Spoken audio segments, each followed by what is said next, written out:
Na mambo ni vipi, mambo ni aje mwana Hot Data 24 na mwana New Trending. Ni wakati mwingine tena ambao na kusogezea issues ambazo zimechukua nafasi kubwa sana katika mitandao ya kijamii, na issue ambayo inazidi kuongelewa sana ni issue ambayo imeweza kumtokea influencer kutokea hapa 255, nikizungumzia Bongo, ambaye huyu bwana kwa jina jingine anajiita Chawa, ambaye of course amekuwa akiokota maokoto mengi sana, na si mwingine bali Mwijaku, ambaye zimevuja video ambazo zikionyesha wadada wa chuo ambao hao bwana walikuwa wanamgombania Mwijaku, ikionyesha kwamba amekuwa akihusika naye katika masuala ya kimapenzi. Lakini mdada mmoja bwana ndiye ambaye alikuwa ananyanyaswa sana, haswa kwa kuweza kupigwa na wenzie, lakini pia kufanywa vitendo ambavyo ni vya kikatili katika namna ambayo imekuwa sio nzuri.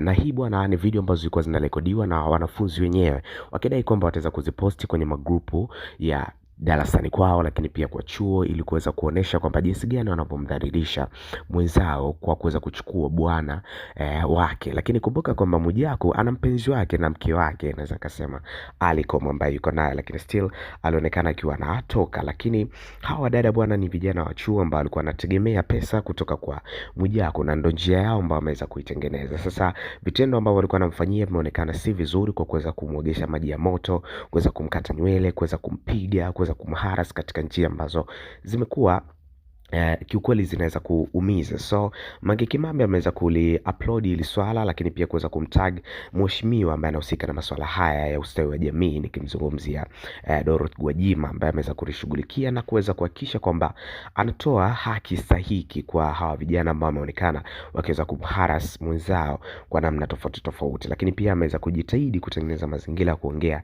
na dawati la jinsia la chuoni, lakini pia na madawati mengine, ili kuweza kumsaidia msaada wa kisaikolojia mwanadada huyo. So hiyo bwana sio njia nzuri ya kuweza kuongea na mwenzio. Tafuta njia nzuri ya kuweza kuhakikisha mna solve migogoro yenu, sio kwa kuweza kumharas kama hivyo.